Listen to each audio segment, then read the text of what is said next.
విద్యార్థులందరికీ ఇంకోసారి సుస్వాగతం. ఈరోజు ఎకానమీకి సంబంధించిన విషయాల్లోకి వెళ్ళబోయే ముందు ఒక చిన్న మాట. ఈరోజు డిస్క్రిప్షన్లో లింక్ ఇస్తున్నాం. 1000 క్వశ్చన్స్ నుంచి 1400 క్వశ్చన్స్కి మధ్యలో ఉన్నటువంటి ఎకానమీ రిలేటెడ్ ఇష్యూస్కి సంబంధించిన కంబైన్డ్ పీడిఎఫ్ని డౌన్లోడ్ చేసుకోండి. నిన్న అంటే మే 21వ తేదీన పాలిటీ అలాగే మిసిలేనియస్కి సంబంధించినటువంటి కంబైన్డ్ పీడిఎఫ్స్కి లింక్స్ ఇవ్వటం జరిగింది. మే 20వ తేదీ సోమవారం నాడు ఎస్ఎన్టీ అలాగే ఎకాలజీ అండ్ ఎన్విరాన్మెంట్కి సంబంధించినటువంటి 2 లింక్స్ ఇవ్వటం జరిగింది. ఇవన్నీ కూడా 1000 నుంచి 1400 క్వశ్చన్స్ మధ్యలో ఉన్నటువంటి కంబైన్డ్ పీడిఎఫ్స్.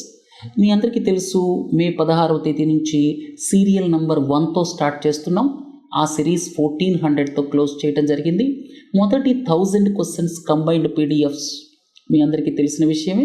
ఏప్రిల్ 29వ తేదీ నుంచి మే 3వ తేదీ మధ్యలో ప్రతిరోజు ప్రొడ్యూస్ చేసినటువంటి వీడియోస్ కింద ఉన్నటువంటి డిస్క్రిప్షన్లో లింక్ ఇవ్వటం జరిగింది. అక్కడ ఒక్కొక్క కంబైన్డ్ పీడిఎఫ్లో 200 ఇష్యూస్ ఉన్నాయి. ఓవరాల్గా ఈ రోజుతో 1400 ఇష్యూస్కి సంబంధించి కంబైన్డ్ పీడిఎఫ్స్ అప్లోడ్ చేయటం కంప్లీట్ అయింది. మొదటి 1000 క్వశ్చన్స్కి సంబంధించి ఏప్రిల్ 29వ తేదీ నుంచి మే 3 దాకా అప్లోడ్ చేయడం జరిగింది. మే 20 నుంచి మే 22 దాకా మిగతా 400 క్వశ్చన్స్కి సంబంధించినటువంటి కంబైన్డ్ పీడిఎఫ్స్ డొమైన్ వైజ్గా అప్లోడ్ చేయడం జరిగింది. ఇక మే 16వ తేదీ నుంచి మనం కొత్త స్కీమ్ మీ అందరికీ తెలిసిందే, కొంచెం రీఓరియంట్ చేసాం ఈ మాడ్యూల్స్ని. సోమవారం నాడు science and technology and ecology and environment combined issues, మంగళవారం నాడు పాలిటీ అలాగే మ్యాప్ బేస్డ్ కరెంట్ ఈవెంట్స్, ముఖ్యంగా ఇంటర్నేషనల్ అఫైర్స్ ఉంటాయి. ఇక బుధవారాల్లో ఇండియన్ ఎకానమీకి సంబంధించినటువంటి కరెంట్ అఫైర్స్, గురు శుక్రవారాల్లో ఎకానమీ బేసిక్స్. ఆల్రెడీ లాస్ట్ వీక్లో 2 మాడ్యూల్స్ ప్రొడ్యూస్ చేయడం జరిగింది. సరే, ఇప్పటి నుంచి సీరియల్ నెంబర్ 1 ఇస్తున్నాం. ఒక్కొక్క డొమైన్కి సీరియల్ నెంబర్ 1తో స్టార్ట్ చేస్తున్నాం. సరే, రెగ్యులర్గా మాడ్యూల్స్ ఫాలో అవుతూ ఉండండి. మీకున్నటువంటి పరిజ్ఞానం చాలా రెట్లు అవుతుంది. తర్వాత ఎకానమీకి సంబంధించి ఈరోజు మీకు క్రిస్టల్ క్లియర్ క్లారిటీతో డొమెస్టిక్ సేవింగ్స్, గ్రాస్ డొమెస్టిక్ సేవింగ్స్కి సంబంధించి అలాగే హౌస్ హోల్డ్ సేవింగ్స్కి సంబంధించి చాలా ఫండమెంటల్స్ చెప్పబోతున్నాను. ఎందుకంటే తరచుగా ఈ హౌస్ హోల్డ్ సేవింగ్స్కి సంబంధించి కానీ డొమెస్టిక్ సేవింగ్స్కి సంబంధించి physical savings, net financial savings, ఈ పదాలన్నీ వార్తల్లో ఈ మధ్య మనం వింటూ ఉన్నాం. ఎందుకు ఇవి వార్తల్లోకి వచ్చాయి అనే విషయాన్ని కూడా మీకు చెప్తాను. తర్వాత ఎన్ఆర్ఐస్ మన దేశంలో ఉన్నటువంటి గిఫ్ట్ సిటీలో ఉన్నటువంటి ఇంటర్నేషనల్ ఫైనాన్షియల్ సర్వీసెస్ సెంటర్ ద్వారా ఇన్వెస్ట్మెంట్స్ చేయటానికి నియమ నిబంధనలు ఏవైతే ఉన్నాయో అవన్నీ సరళీకృతం చేయడం జరిగింది. తర్వాత బ్యాంకింగ్ సెక్టర్కి సంబంధించి ప్రాజెక్ట్ ఫైనాన్స్, వాళ్ళు పెద్ద పెద్ద ఇన్ఫ్రాస్ట్రక్చర్ ప్రాజెక్ట్స్కి, ఇతర ప్రాజెక్ట్స్కి లోన్స్ ఇచ్చేటప్పుడు ప్రస్తుతం ఉన్నటువంటి ప్రొవిజనింగ్ 0.4% నుంచి విడతల వారీగా 2027వ సంవత్సరం కల్లా 5%కి పెంచడం జరిగింది. సో దీనికి సంబంధించిన విషయాలు కూడా ఎక్స్ప్లెయిన్ చేస్తాను. అంతేకాకుండా సర్వీసెస్ ఎక్స్పోర్ట్స్కి సంబంధించినటువంటి రిపోర్ట్ గురించి కూడా చూద్దాం. సరే, చాలా ముఖ్యమైన విషయాలు ఉన్నాయి. గ్రాస్ డొమెస్టిక్ సేవింగ్స్, మీరు ఇక్కడ ఒకటి గమనించండి. గత 10 సంవత్సరాల కాలంలో gross domestic savings as a percentage of GDP చూస్తే దాదాపు 34% నుంచి 30%కి పడిపోయిందనమాట. చూడండి, 34% నుంచి 30%కి పడిపోయింది. తర్వాత అలాగే హౌస్ హోల్డ్ సేవింగ్స్ అనేటువంటిది ఈ గ్రాస్ డొమెస్టిక్ సేవింగ్స్లో కాంపోనెంట్ అనమాట. అతిపెద్ద కాంపోనెంట్ ఇదే.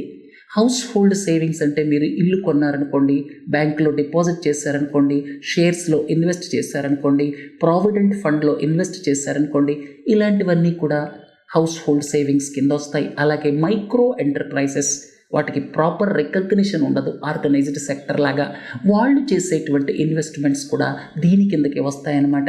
అంటే వాళ్ళు ఏదైనా చిన్న మెషినరీ కొన్నారనుకోండి, అలాంటిది కూడా ఇందులోకి వస్తుంది. సో హౌస్ హోల్డ్ సెక్టర్కి సంబంధించిన సేవింగ్స్ మీరు ఇక్కడ గమనిస్తే 23 నుంచి 18%కి తగ్గాయి.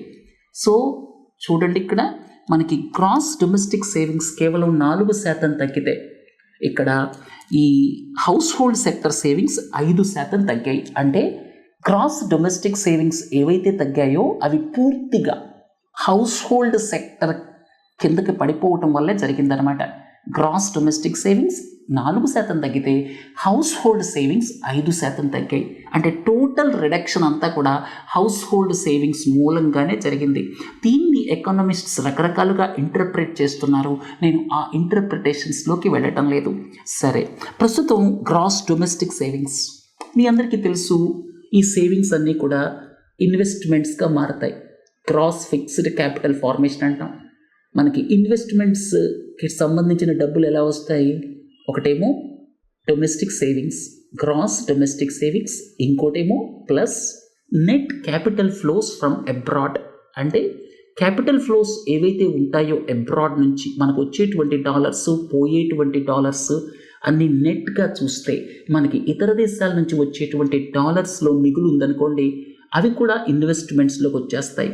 కాబట్టి మీరు ఎకానమీకి సంబంధించి స్కూల్ లెవెల్లో చదువుకున్నది ఏమిటి? Investments is equals to gross domestic savings plus net capital flows from abroad. అది గుర్తుపెట్టుకోండి. తర్వాత రెండోది, ఇప్పుడు ఈ gross domestic savings as a percentage of GDP అన్నాం కదా, ఇది రియల్ జీడిపినా నామినల్ జీడిపినా అన్నటువంటి సందేహం కూడా వస్తుంది. ఇది as a percentage of nominal GDP, ఈ విషయాన్ని గుర్తుపెట్టుకోండి. తర్వాత ఇక్కడ ఈ 30% ఏదైతే ఉందో అందులో 18% అనేటువంటిది హౌస్ హోల్డ్ సెక్టర్. ఇక మిగతా 12% ఏమిటి? Non financial institutions major share ఉంటుంది. నాన్ ఫైనాన్షియల్ ఇన్స్టిట్యూషన్స్ అంటే మన ఇన్ఫోసిస్, టీసీఎస్, రిలయన్స్, ఎల్ఎన్టీ ఇలాంటి సంస్థలన్నీ కూడా నాన్ ఫైనాన్షియల్ ఇన్స్టిట్యూషన్స్ కింద వస్తాయి కదా. సో వాళ్ళు చేసేటువంటి ఈ సేవింగ్స్ ఏదైతే ఉందో అది సెకండ్ హైయెస్ట్ ఉంటుంది. ఇక థర్డ్ హైయెస్ట్ ఏమిటి? Financial institutions. తర్వాత నాన్ ఫైనాన్షియల్ ఇన్స్టిట్యూషన్స్తో పోలిస్తే ఫైనాన్షియల్ ఇన్స్టిట్యూషన్స్ చాలా తక్కువ ఉంటుంది. ఇక నాలుగోది జనరల్ గవర్నమెంట్. గవర్నమెంట్కి సంబంధించి ఎప్పుడూ కూడా సేవింగ్స్ ఉండవు, ఎప్పుడూ కూడా సేవింగ్స్ ఉంటాయి. అంటే ఎప్పుడు అప్పులు చేయటమే కదా, మీ అందరికీ తెలుసు. రాష్ట్రాలు తీసుకున్నా, కేంద్రం తీసుకున్నా ఫిస్కల్ డెఫిసిట్ ఉంటుంది కదా. స్టేట్స్ అయితే గ్రాస్ ఫిస్కల్ డెఫిసిట్ ఉంటుంది కదా, కేంద్రానికైతే ఫిస్కల్ డెఫిసిట్ ఉంటుంది కదా. సో రాష్ట్రాలు, కేంద్రాలు అప్పులు తెచ్చే నడుపుతూ ఉంటాయి కదా, కాబట్టి సేవింగ్స్ ఉండదు. సో అక్కడ మైనస్ ఉంటుంది. ఇవన్నీ కలిపితే వచ్చేటువంటిదే గ్రాస్ డొమెస్టిక్ సేవింగ్స్. చైనా విషయానికి వస్తే దాదాపు 30 సంవత్సరాల పాటు 10% గ్రోత్ రేట్ రికార్డ్ చేసినప్పుడు అక్కడ సేవింగ్స్ 40% దాటి ఉన్నాయి. కొంతమంది ఎకనామిస్ట్ చెప్పేది ఏంటంటే మన సేవింగ్స్ రేట్ని 30 నుంచి 35కి పెంచాల్సిన అవసరం ఎంతైనా ఉంది, 40కి రీచ్ అయితే ఇంకా బెటర్ అని కూడా చెప్తున్నారు. సరే, ప్రస్తుతం 30%, 1% అటు ఇటు మారుతూ ఉంది ఈ మధ్య. ఆ విషయాన్ని మనం ఇగ్నోర్ చేద్దాం. సో 30%లో 18% వచ్చేసరికి మన house hold savings as a percentage of GDP. కాబట్టి టోటల్ సేవింగ్స్లో 60% హౌస్ హోల్డ్ సేవింగ్స్ నుంచే వస్తాయి. ఒక పాయింట్ మీకు ఇంతకుముందే చెప్పాను కదా, అదేమిటి? మన నామినల్ జీడిపి మీద క్యాలిక్యులేట్ చేస్తాం. రెండోది, మీ అందరికీ డౌట్ రావచ్చు, ఏమిటి ఈ సేవింగ్స్ పెరగకపోతే జీడిపి గ్రోత్ పెరగదా అని చెప్పి. సేవింగ్స్ పెరిగితే జీడిపి గ్రోత్ నార్మల్గా పెరుగుతుంది అని ఎక్స్పెక్ట్ చేస్తాం. అయితే సేవింగ్స్ పెరగకపోయినా కూడా, ఈ సేవింగ్స్ 30లో ఉన్నా కూడా జీడిపి గ్రోత్ పెరగచ్చు. ఎప్పుడు పెరుగుతుంది? మన క్యాపిటల్ యొక్క ప్రొడక్టివిటీ పెరిగితే. అంటే ప్రొడక్టివిటీ ఆఫ్ క్యాపిటల్, మన ఇన్వెస్ట్మెంట్స్ ఏవైతే ఉన్నాయో, మీరు ఒక 5 కోట్లు ఇన్వెస్ట్ చేసి 1 కోటి రూపాయల అవుట్పుట్ తెచ్చే బదులు 3 కోట్లు ఇన్వెస్ట్ చేస్తేనే 1 కోటి రూపాయల అవుట్పుట్ వచ్చిందనుకోండి. మీరు 5 కోట్లు ఇన్వెస్ట్ చేస్తే 1 కోటి రూపాయల జీడిపి గ్రోత్ వచ్చింది. అది బెటరా?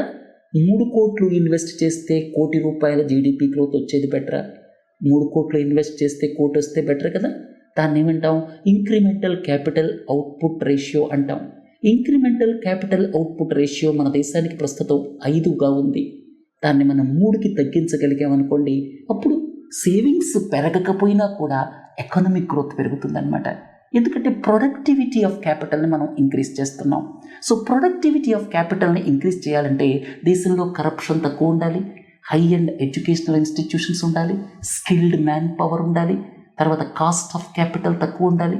కాస్ట్ ఆఫ్ క్యాపిటల్ అంటే ఏమిటి? ఇంట్రెస్ట్ రేట్ స్ట్రక్చర్ అనమాట. మీరు లోన్స్ తీసుకోవాలంటే ఇంట్రెస్ట్ రేట్ తక్కువ ఉండాలి. సో ఇలాంటివన్నీ ఉన్నప్పుడు మీరు సేవింగ్స్ పెరగకపోయినా కూడా జీడిపి గ్రోత్ని పెంచుకోవచ్చు.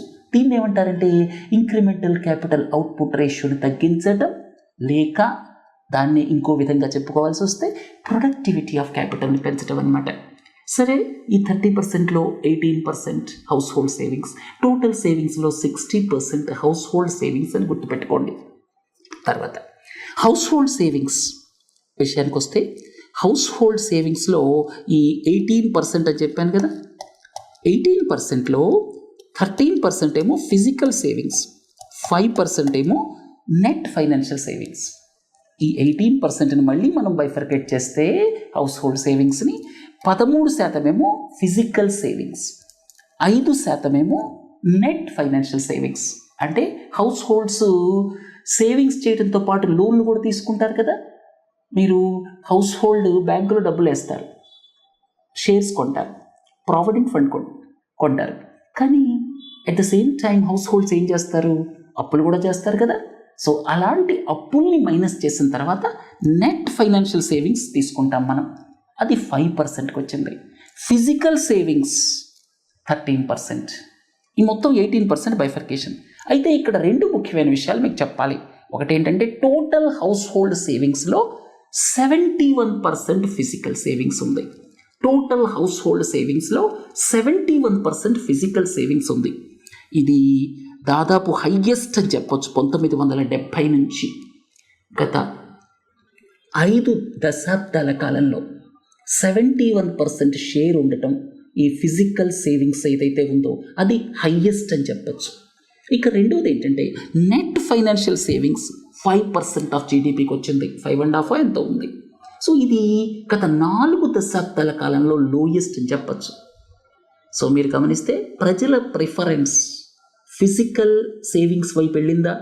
ఫిజికల్ సేవింగ్స్ అంటే రియల్ ఎస్టేట్, తర్వాత ఇల్లు కట్టుకోవటం, ప్రతి ఒక్కళ్ళు మంచి ఇల్లు కట్టుకోవాలని చూస్తున్నారు.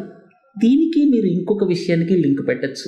అదేంటంటే ఇప్పుడు ఎక్కువ ఎంప్లాయ్మెంట్ క్రియేటర్ ఏది మీ అందరికీ తెలుసు, అగ్రికల్చర్. అగ్రికల్చర్లో ఎంప్లాయ్మెంట్ 43 నుంచి 46కి పెరిగింది. కరోనా కారణమా ఇంకోటి కారణమా పక్కన పెడదాం. ఇక ఇంతకుముందు రెండోది ఎంప్లాయ్మెంట్ క్రియేటర్ మ్యానుఫ్యాక్చరింగ్ ఉండేది. మ్యానుఫ్యాక్చరింగ్ తగ్గి కన్స్ట్రక్షన్ సెకండ్ ప్లేస్కి వచ్చింది. సో మీరు గమనిస్తే కన్స్ట్రక్షన్లో ఎంప్లాయ్మెంట్ క్రియేషన్ పెరగటం, అలాగే ఫిజికల్ సేవింగ్స్ మీద ప్రజలు ఇంట్రెస్ట్ చూపటం, వీటన్నిటికీ బట్టి గమనిస్తే రాబోయే కాలంలో ఇళ్ల మీద అంటే చక్కగా ఒక గూడు కట్టుకోవటానికి ప్రజలు ఎక్కువ ఇంట్రెస్ట్ చూపిస్తారు. ఇది శుభ పరిణామం అని చెప్పొచ్చు. అయితే ఇక్కడ ఒక ముఖ్యమైన విషయం ఏంటంటే ఈ ఫైనాన్షియల్ సేవింగ్స్ ఏవైతే ఉన్నాయో అవి తగ్గిపోవటం వల్ల ఎకానమీ యొక్క అవుట్పుట్ని పెంచడానికి మనం ప్రొడక్టివిటీ ఆఫ్ ద క్యాపిటల్ అంటే ఇంక్రిమెంటల్ క్యాపిటల్ అవుట్పుట్ రేషియోని తగ్గించడం మీద కూడా దృష్టి పెట్టాలి. సరే, అర్థమైంది కదా. సో ఫిజికల్ సేవింగ్స్ మొత్తం ఈ 18%లో 13% ఫిజికల్ సేవింగ్స్. ఇంకో విషయం కూడా మీకు చెప్పాను, ఇంత అంటే టోటల్ హౌస్ హోల్డ్ సేవింగ్స్లో 71% ఉండటం అనేది గత 50 సంవత్సరాల కాలంలో ఎప్పుడూ జరగలేదు. గత 50 సంవత్సరాల కాలంలో physical savings as a percentage of house hold savings 71% వెళ్ళటం ఇప్పుడు జరగలేదు. ఇది మొదటిసారి జరిగింది గత 50 సంవత్సరాల కాలంలో. రెండోది ఏంటంటే ఈ నెట్ ఫైనాన్షియల్ సేవింగ్స్ చాలా తక్కువకి వెళ్ళిపోయాయి, 5% ఆఫ్ జీడిపి. ఇది కూడా గత 40 సంవత్సరాల కాలంలో ఎప్పుడూ జరగలేదు. ఈ 5%కి ఎందుకు వెళ్ళిపోయాయంటే లయబిలిటీస్ పెరిగాయి, అప్పులు చేయటం పెరిగాయి. ఈ అప్పులు చేయటం ప్రభుత్వ వాదన ఏంటంటే ప్రజలు అప్పులు చేస్తున్నారు ఎందుకంటే ఇన్వెస్ట్మెంట్స్ చేస్తున్నారు, ఇల్లు కొంటున్నారు అని ప్రభుత్వం చెప్తోంది. ఇక కొంతమంది ఏం చెప్తున్నారు, ప్రజలు ఎక్కువ అప్పులు ఎందుకు చేస్తున్నారంటే వాళ్ళకి జీవన గమనంలో డబ్బులు సరిపోవటం లేదు, అందుకే అప్పులు చేస్తున్నారు అనేది రెండవ వాదన. ఏదైనా ఉన్నా సరే నెట్ ఫైనాన్షియల్ సేవింగ్స్ 5%కి తగ్గటం అనేది అంత సంతోషకరమైన పరిణామం కాదు. సరే, టోటల్ 18%లో మీకు ఇంతకుముందే చెప్పాను కదా 23% నుంచి 18%కి వచ్చాయని చెప్పి. ఇక ఈ 18%లో 13 + 5 18 అయిపోయింది కదా. సరే, ఫిజికల్ సేవింగ్స్ విషయానికి వస్తే రెసిడెన్షియల్ రియల్ ఎస్టేట్ అదే 2/3 అనమాట. అంటే ఎక్కువ మంది ఇల్లు కట్టడానికి ఇష్టపడుతున్నారు, ఇల్లు కట్టించుకోవడానికి ఇష్టపడుతున్నారు, రియల్ ఎస్టేట్లో ఇన్వెస్ట్ చేయడానికి ఇష్టపడుతున్నారు. డబ్బులు మిగిలాయి అనుకోండి మీకు, అప్పుడు ఏం చేస్తారు, ఒక ఇల్లు కొనుక్కుందాం అనుకుంటాం. ఇక రెండోది మెషినరీ అండ్ ఎక్విప్మెంట్. ఇది ఇంతకుముందే చెప్పాను మీకు. మైక్రో ఎంటర్ప్రైజెస్, ఎవరైనా సరే ఒక సైకిల్ షాప్ పెట్టుకున్నారనుకోండి, లేకపోతే కార్ రిపేర్ షాప్ పెట్టుకున్నారనుకోండి, లేకపోతే ఇంకోటి పెట్టుకున్నారనుకోండి రోడ్డు పక్కన. సో వాళ్ళు చిన్న చిన్న ఇన్వెస్ట్మెంట్స్ చేస్తారు, ఒక తోపుడు బండి కొనుక్కుంటారు. అలాంటి ఇన్వెస్ట్మెంట్స్ కూడా ఇందులోకి వస్తాయన్నమాట. అవి కూడా సేవింగ్సే కదా, వాళ్ళకి డబ్బులు మిగిలాయి, అది కొనుక్కున్నారు. సో ఇక మైక్రో ఎంటర్ప్రైజెస్ కూడా హౌస్ హోల్డ్ సెక్టర్లోకి వస్తాయని గుర్తుపెట్టుకోండి. పెద్ద పెద్ద కార్పొరేట్స్ ఉన్నాయనుకోండి, private limited, public limited companies, అవన్నీ కూడా నాన్ ఫైనాన్షియల్ సెక్టర్ సేవింగ్స్లోకి వచ్చేస్తాయి. ఇక హౌస్ హోల్డ్ సేవింగ్స్లోకి ఈ చిన్న చిన్న మైక్రో స్మాల్ ఎంటర్ప్రైజ్ చేసే సేవింగ్స్ కూడా ఇందులోకి వస్తాయన్నమాట. సరే, నెట్ ఫైనాన్షియల్ సేవింగ్స్ విషయానికి వస్తే ఇన్ని రకాలుగా ఉంటుంది. Currencies, bank deposits. ఈ మధ్యకాలంలో వచ్చిన ఇంకొక మార్పు ఏంటంటే బ్యాంక్ డిపాజిట్స్ వైపు నుంచి ఇన్వెస్ట్మెంట్స్ ఇతర మార్గాలకి షిఫ్ట్ అయిపోతున్నాయి. ఇన్సూరెన్స్లో, అలాగే ప్రావిడెంట్ అండ్ పెన్షన్ ఫండ్స్లో, అలాగే షేర్స్ అండ్ డిబెంచర్స్లో ఇన్వెస్ట్మెంట్స్ పెరుగుతున్నాయి, బ్యాంక్ డిపాజిట్స్ తగ్గుతున్నాయి. ఇది కొంచెం వరీయింగ్ ఫ్యాక్టరే. మీరు ఇంకొక న్యూస్ ఐటమ్ని, రిపోర్ట్ని లింక్ చేసి చూస్తే bank credit growth deposit growth కంటే చాలా ఎక్కువ ఉంది. బ్యాంక్ డిపాజిట్స్, ఎందుకంటే ఇవాళ చాలా అవెన్యూస్ ఉండటంతో కొత్త జనరేషన్ ఏం చేస్తున్నారు, షేర్స్లో ఇన్వెస్ట్ చేద్దామా, మ్యూచువల్ ఫండ్స్లో చేద్దామా, పెన్షన్ ఫండ్లో చేద్దామా, మెడికల్ ఇన్సూరెన్స్ కడదామా, ఇట్లా రకరకాలుగా ఆలోచించేటప్పటికీ బ్యాంక్ డిపాజిట్స్ తగ్గిపోతున్నాయి. బ్యాంక్ డిపాజిట్ గ్రోత్ కంటే క్రెడిట్ గ్రోత్ చాలా ఎక్కువగా ఉంది. ఇలాంటి పరిస్థితుల్లో బ్యాంకులకి డబ్బులు అవసరమై వాళ్ళు ఏం చేస్తున్నారు, సర్టిఫికేట్ ఆఫ్ డిపాజిట్స్ ఇష్యూ చేసి మార్కెట్ నుంచి డబ్బులు మొబిలైజ్ చేస్తున్నారు. ఒకసారి గుర్తుపెట్టుకోండి, సర్టిఫికేట్ ఆఫ్ డిపాజిట్స్ అనేటువంటివి బ్యాంక్స్, అలాగే ఫైనాన్షియల్ ఇన్స్టిట్యూషన్స్ రిలీజ్ చేసేటువంటి ఫైనాన్షియల్ ఇన్స్ట్రుమెంట్స్ అనమాట. అవన్నీ మనీ మార్కెట్ ఇన్స్ట్రుమెంట్స్ కింద వస్తాయి. సరే, ఇదంతా చెప్పుకున్నాం కదా, చాలా డీటెయిల్గా మీకు హౌస్ హోల్డ్ సేవింగ్స్ గురించి ఎక్స్ప్లెయిన్ చేశాను. ఇంకా ఏ డౌట్ కూడా ఉండకూడదు. ఇది కొంచెం గుర్తుపెట్టుకోవడం కష్టం అనిపిస్తే తప్పకుండా రెండోసారి వినండి, ఎందుకంటే ఇది చాలా ముఖ్యమైన విషయం. నేను చాలా ఇంపార్టెంట్ పాయింట్స్ చెప్పాను. ఎకానమీకి సంబంధించి 1-2 ప్రశ్నలు మీరు గ్రూప్ 1 రాసినా, సివిల్ సర్వీసెస్ రాసినా తప్పనిసరిగా ఇప్పటిదాకా నేను చెప్పినటువంటి దాని నుంచే వస్తాయి. గుర్తుపెట్టుకోండి, పాయింట్స్ కూడా జాగ్రత్తగా నోట్ చేసుకోండి. సరే, ఇంకొక విషయానికి వెళ్దాం. మీకు ఫారిన్ పోర్ట్ఫోలియో ఇన్వెస్టర్స్ ఇతర దేశాల్లో ఉంటారు. ఇతర దేశాల్లో ఉండేటువంటి పెన్షన్ ఫండ్స్ కావచ్చు, ఇన్సూరెన్స్ ఫండ్స్ కావచ్చు, అలాగే మ్యూచువల్ ఫండ్స్ కావచ్చు, అలాగే హెడ్జ్ ఫండ్స్ కావచ్చు, అక్కడ రకరకాల ఫండ్స్ ఉంటాయి. వాళ్ళ దేశాల్లో ఇన్వెస్ట్ చేస్తే తక్కువ ఇంట్రెస్ట్ వస్తుంది, రిటర్న్స్ తక్కువ వస్తాయి. వాళ్ళు ఏం చేస్తారు, మన దేశం, మెక్సికో, ఇండోనేషియా లాంటి దేశాలని వెతుక్కుంటూ వస్తారు. ఇలాంటి ఎమర్జింగ్ ఎకనమీస్ని వెతుక్కుంటూ వచ్చి ఇక్కడ రెగ్యులేటర్స్తో రిజిస్టర్ అయ్యి, అంటే సెబీతోటి రిజిస్టర్ అవుతారు. రిజిస్టర్ అయిన తర్వాత వాళ్ళు ఇక్కడ షేర్ మార్కెట్లో ఇన్వెస్ట్మెంట్స్ స్టార్ట్ చేస్తారు. అది బాండ్స్ కావచ్చు, షేర్స్ కావచ్చు, వాట్ ఎవర్ ఇట్ ఈస్. వాళ్ళు ఇక్కడ ఇన్వెస్ట్ చేయడానికి ఫారిన్ పోర్ట్ఫోలియో ఇన్వెస్టర్స్ మన securities and exchange board of ఇండియాతో రిజిస్టర్ అయ్యి ఇక్కడ షేర్ మార్కెట్లో ఇన్వెస్ట్ చేస్తారు. తరచుగా మనం వింటూ ఉంటాం foreign portfolio investors, foreign institutional investors అని చెప్పి. సరే, వాళ్ళు ఇక్కడ ఇన్వెస్ట్ చేస్తారు, బాగానే ఉంది. అయితే మన దేశానికి సంబంధించిన బ్లాక్ మనీ హవాలా ద్వారా కావచ్చు, ఎక్స్పోర్ట్స్ ద్వారా కావచ్చు, ఇంపోర్ట్స్ ద్వారా కావచ్చు, ఇతర దేశాలకు వెళ్ళి అక్కడ నుంచి ముసుగేసుకొని ఇక్కడికి వైట్ మనీలాగా వెనక్కి వస్తే ఎన్ఆర్ఐలు చేయొచ్చు కదా, ఓవర్సీస్ సిటిజన్స్ ఆఫ్ ఇండియా చేయొచ్చు కదా. అలాంటి వాటిని ప్రివెంట్ చేయడం కోసం ఇక్కడ ఈ సెబీకి సంబంధించినటువంటి రెగ్యులేషన్స్ ఏంటంటే, ఇక్కడ ఎవరైతే ఎన్ఆర్ఐస్ ఉన్నారో వాళ్ళు 25% దాటి ఇన్వెస్ట్ చేయకూడదు. ఈ ఎఫ్పిఐలో ఫారిన్ పోర్ట్ఫోలియో ఇన్వెస్టర్స్ చేసే ఇన్వెస్ట్మెంట్స్లో 25% దాటకూడదు ఎన్ఆర్ఐస్ అని చెప్పి ఒక నిబంధన ఉంది. సరే, ఇది మామూలుగా వర్తిస్తుంది. ఇక మీకు అందరికీ తెలుసు, గాంధీనగర్లో గిఫ్ట్ సిటీ ఉంది. మన దేశంలో ఉన్నటువంటి ఒకే ఒక్క international financial services centre. So అక్కడ దాని ద్వారా ఇన్వెస్ట్మెంట్స్ చేస్తే, అంటే ఇంటర్నేషనల్ ఫైనాన్షియల్ సర్వీసెస్ సెంటర్ ద్వారా ఎవరైనా సరే ఫారిన్ పోర్ట్ఫోలియో ఇన్వెస్టర్స్ ఇన్వెస్ట్ చేస్తే ఈ నిబంధన ఏదైతే ఉందో అది తొలగించారు. అంటే ఈ ఇంటర్నేషనల్ ఫైనాన్షియల్ సర్వీసెస్ సెంటర్ ద్వారా ఇన్వెస్ట్మెంట్స్ చేసేటప్పుడు సెబీ నిబంధనలు వర్తించవన్నమాట. 100% ఎన్ఆర్ఐ ఇన్వెస్ట్మెంట్ ఉండొచ్చు ఫారిన్ పోర్ట్ఫోలియో ఇన్వెస్టర్లో. అయితే మీ అందరికీ డౌట్ రావచ్చు, మరి హవాలా మనీ అక్కడికి వెళ్ళి ఇక్కడికి రౌండ్ ట్రిప్పింగ్ ద్వారా వస్తుంది కదా అని చెప్పి. అయితే ఇక్కడ ఇంటర్నేషనల్ ఫైనాన్షియల్ సర్వీసెస్ సెంటర్ ఉంది కదా, వాళ్ళు ఏం చేశారంటే వాళ్ళకి సంబంధించినటువంటి ఈ పాన్ కానీ అలాగే ఐడెంటిఫికేషన్ ప్రూఫ్ కానీ ఇవన్నీ ఇవ్వాలి అని చెప్పి నిబంధన పెట్టారు. అయినా కూడా చాలామంది విశ్లేషకులు ఏం చెప్తున్నారంటే ఇది రౌండ్ ట్రిప్పింగ్, ఇతర దేశాల నుంచి మన దేశానికి బ్లాక్ మనీ వైట్ చేసుకొని రావడానికి అవకాశం ఉంటుందేమో అన్న అనుమానాలు వ్యక్తం చేశారు. సరే, ఇంకోటి ఏంటంటే మీరు గిఫ్ట్ సిటీ ద్వారా ఇన్వెస్ట్మెంట్స్ చేసేటప్పుడు దాన్ని ఇంటర్నేషనల్ ఫైనాన్షియల్ సర్వీసెస్ సెంటర్ మన దేశంలో ఒకటే ఉంది. ప్రస్తుతం ఇలాంటి ట్రాన్సాక్షన్స్ హాంకాంగ్ కావచ్చు, సింగపూర్ కావచ్చు, లండన్ కావచ్చు, న్యూయార్క్ కావచ్చు, అలాంటి ప్లేసెస్ నుంచి జరుగుతున్నాయి. మన దేశంలో కూడా ఒక ఇంటర్నేషనల్ ఫైనాన్షియల్ సర్వీసెస్ సెంటర్ ఉండాలి అన్నటువంటి ఉద్దేశంతో ప్రభుత్వం ఏం చేసిందంటే గిఫ్ట్ సిటీని ఇక్కడ ఏర్పాటు చేసింది గాంధీనగర్లో. ఇక్కడ అన్ని సరళతరం అవుతాయి. ఇక్కడ మన సెబీ నిబంధనలు, ఆర్బీఐ నిబంధనలు ఇవన్నీ వర్తించవు. దానికి ఒక international financial services centre authority ఉంది, వాళ్ళ నిబంధనలు మాత్రమే వర్తిస్తాయి అన్నమాట. చాలా లిబరలైజ్ చేస్తున్నారు.